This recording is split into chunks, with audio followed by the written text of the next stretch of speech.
नमस्कार मित्रांनो, मी तुमचा मित्र वीरेंद्र मोहिते पाटील आणि तुमचं स्वागत आहे आपल्या मिस्टर डॉक्स या चॅनलवर. तर आज आपल्या इकडे जे पाहुणे आलेले आहेत त्यात आपल्या आजी आहेत. तर चला त्यांच्यासोबत घडलेले अनुभव ऐकूयात. नमस्कार. नमस्कार. काय आहे आपलं नाव? माझं नाव लीला रामदास कोळगे आहे. आम्ही राहणार उत्तमनगर, पुणे. बरं. आणि मूळ गाव कुठलं तुमचं? पुणेच आहे. पुणेच. जी माझी जन्मभूमी पुणेच आहे. बरं. आणि आता काय करता सध्या तुम्ही? मी सध्या पेशंटचं काम करते.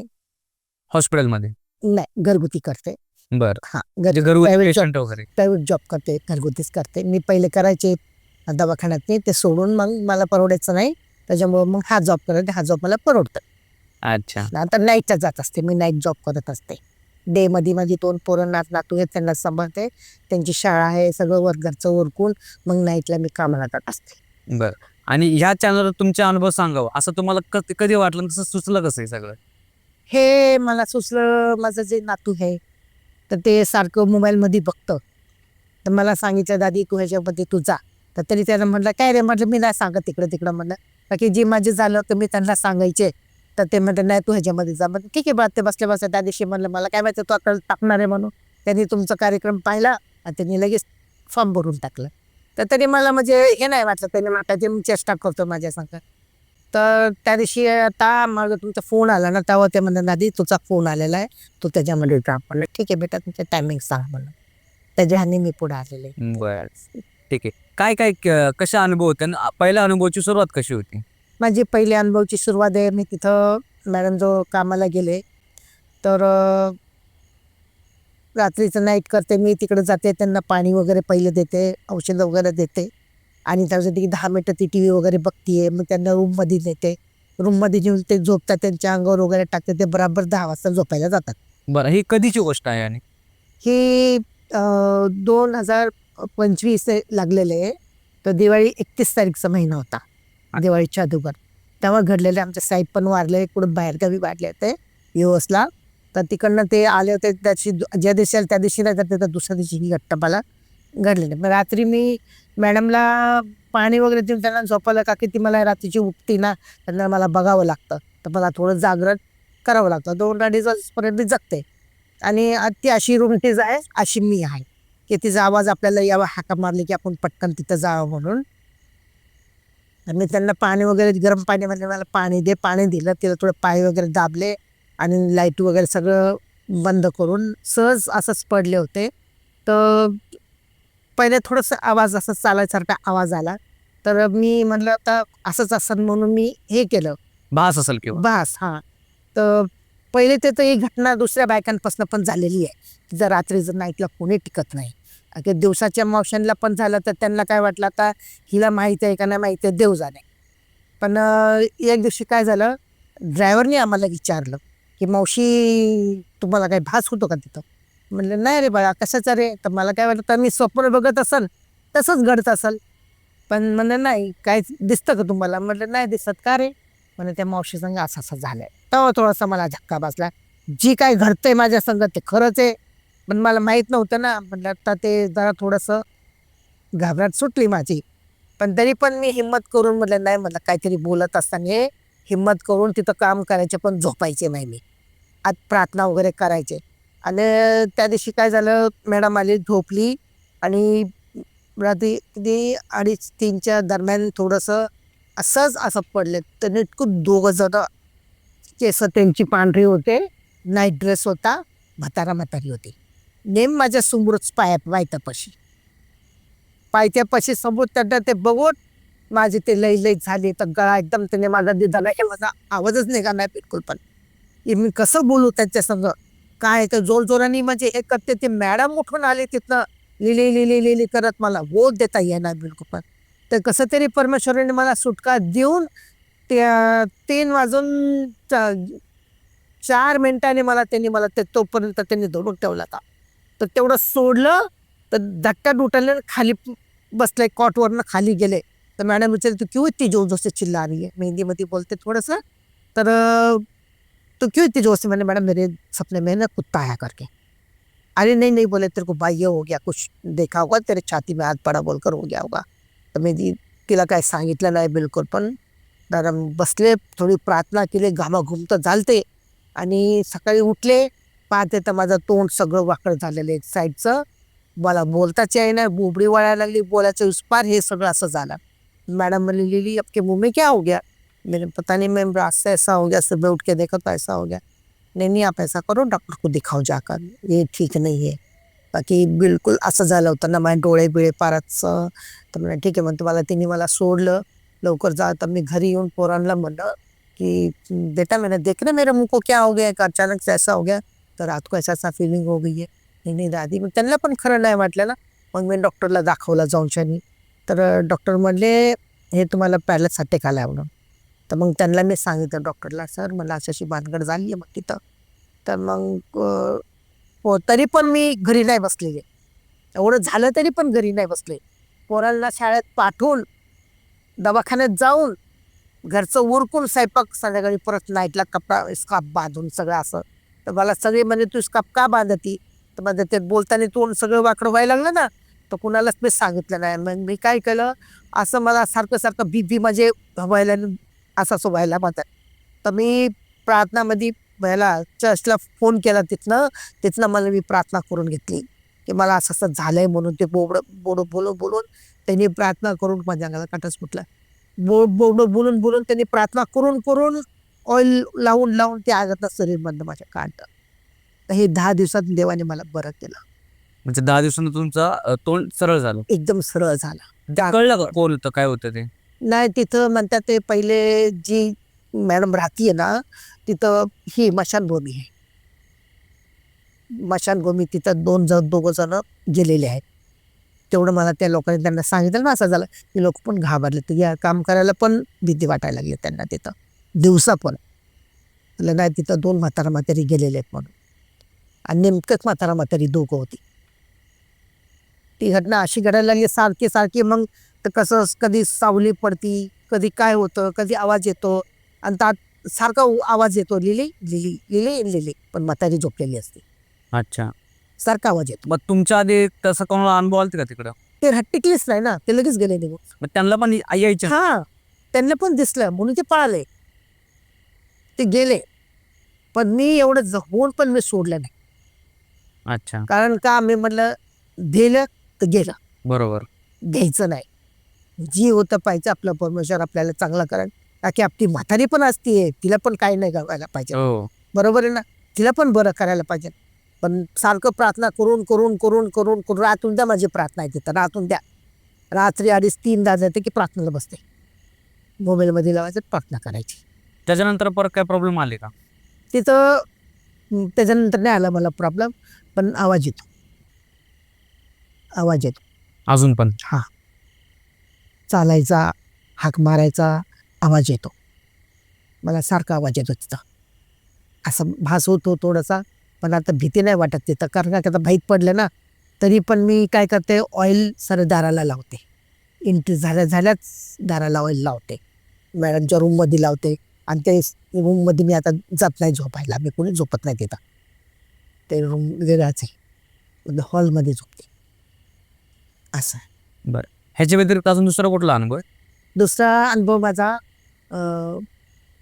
लहान असताना झालेलं आहे. तेव्हा ते लग्न नव्हतं, 12-14 वर्षाचे होते तेव्हा.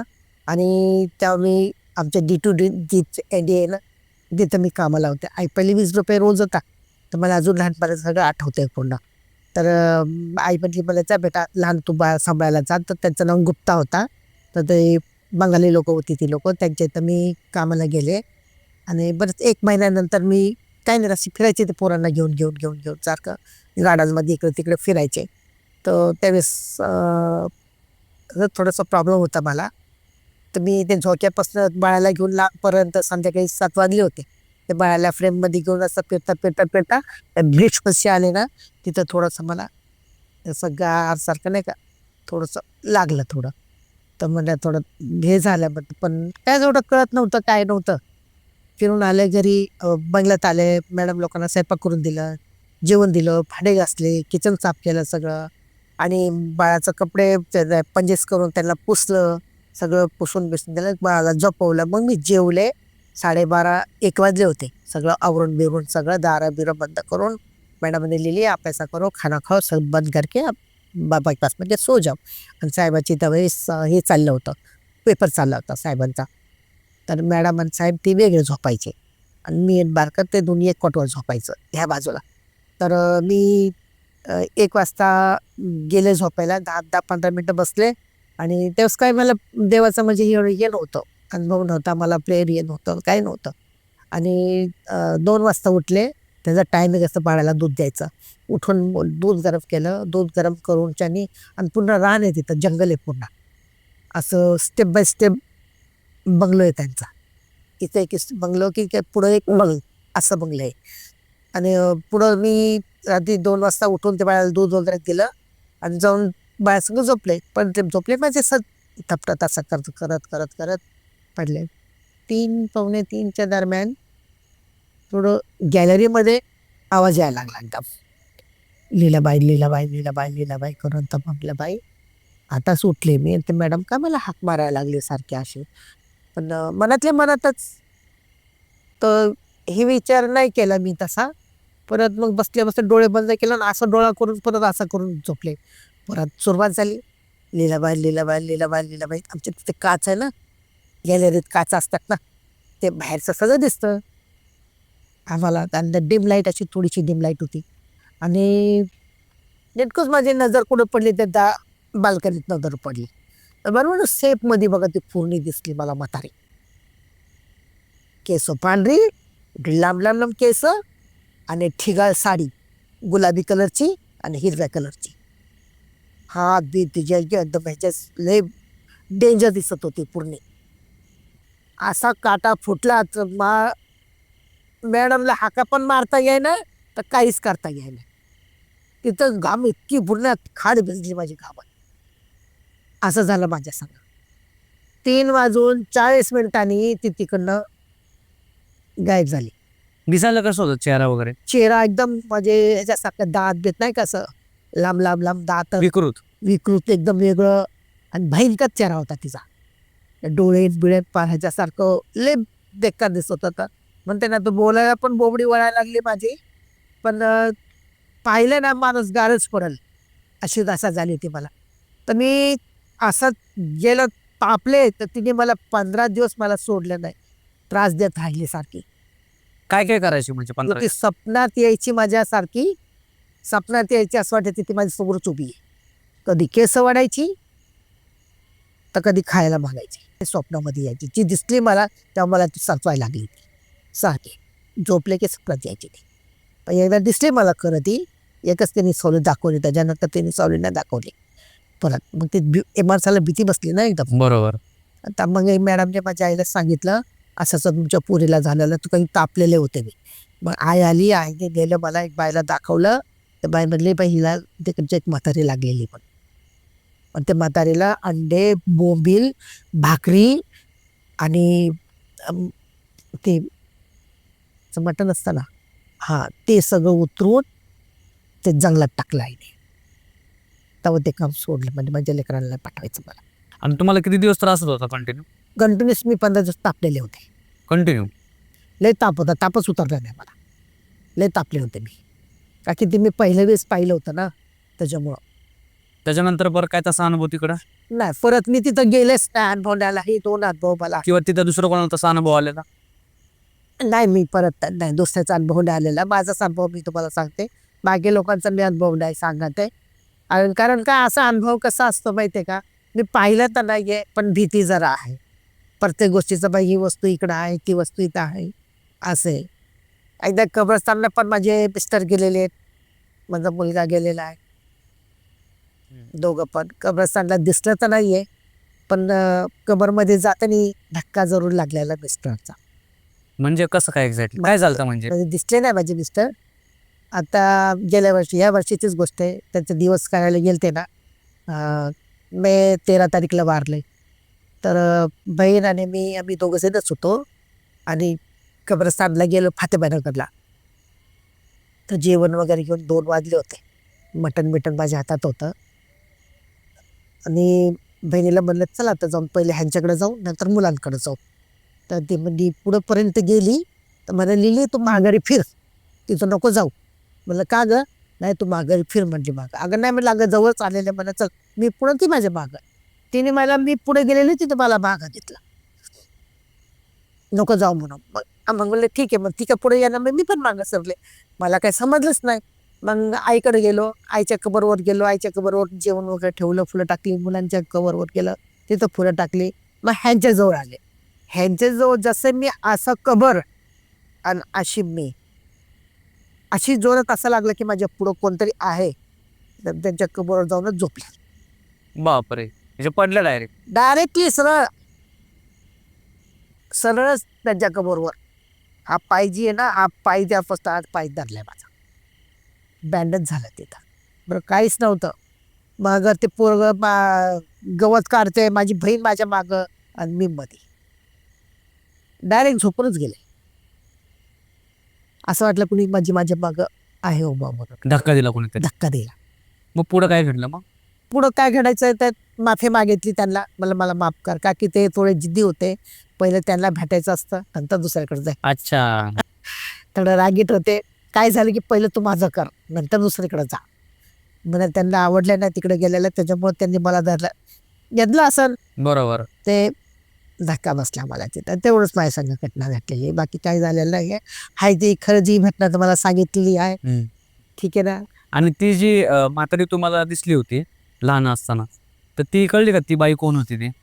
नाही, तिथं ती एक म्हातारी वाढलेली, तिथं हे झालेलं होतं, जे मृत्यू त्यांचा झालेलाच होता तिकडं, तेच होते ती. अच्छा. हा, दाखवलं त्यांनी सगळं, बाईने सांगितलं तिथं वाढलेली बाई म्हातारी, ते क्वार्टरमध्ये वाढलेली ना. तर तिथं जास्ती लोक येत नाही, एकदम शेवटला आहे म्हटल्यावर लोक कसे जास्ती येत नाही, आणि मोठी लोक ह्या गोष्टीला मानत नसतात. कधी त्यांना हे नाही की असं आहे म्हणून. जास्ती करून आपले लोक हे करतात ते, बरोबर आहे ना. आणि ते आपल्याच लोकांना दिसतील, त्यांना दिसते का? नाही दिसत. ज्यांना दिसते त्यांनाच दिसते ती, बाकी कुणाला दिसत नाहीये. ज्यांना ते दिसायचं असणार त्यांनाच दिसणार. आपल्यासमोर दुसरा माणूस आहे त्यांना नाही दिसणार. बरोबर. ज्यांना ती दिसणार तेच माणसाला ती बरोबर दिसते. बाकी आपल्यासमोर दिसणार ते कुणाला म्हणतात नाही आपल्यासमोर आहे म्हणून. ज्यांना भास होतो ना बरोबर की या गोष्टीला आहे, आणि मला बरोबर अनुभव आहे, ही गोष्ट मला लगेच कळून येते की ही गोष्ट इथं आहे म्हणून. असं पण मी भिले नाहीये, बिलकुल भिले नाही. मतलब लिली डरी तो मरी, डरणार नाही.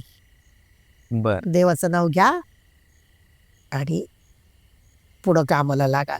उलट हाकलाच्या मागं लागायचं, त्याला भ्यायचं नसतं म्हणलं. बिलकुल आपण त्यांना भेटलं की ते आपल्याला भेटतात.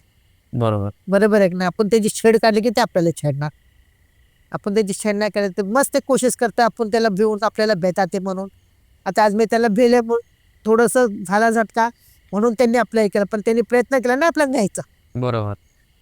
त्याच्यातूनच त्यांनी सोडवलं ना. आता ते समोर आपण तिथंच आहे, पण आता ते काही करत नाहीये, कारण की त्याचा रस्ता मोकळा झाला की ते रात्रीचे कुणाला टिकूनच देत नाही, बाई मावशांना टिकून देत नाहीये रात्रीची. बर. तर मित्रांनो, हे होते लीला आजींचे अनुभव, आणि अनुभव खूप चांगल्या प्रकारे त्यांनी सांगण्याचा प्रयत्न केला. आणि तुम्हाला आजींबद्दल काय वाटतं नक्की आम्हाला कमेंट करून सांगा. आणि त्यांच्यासारखं जर तुम्हालाही आपल्या पॉडकास्टवर यायचं असेल किंवा तुमच्या फॅमिली मेंबर्सला यायचं असेल, तर गुगल फॉर्मची लिंक आपण दिलेली आहे, नक्की ती भरा, तुमच्या पॉडकास्ट लोकांपर्यंत पोहोचवू शकता. तर चला आता आज आपण इकडंच थांबूयात. धन्यवाद. जय हिंद, जय महाराष्ट्र.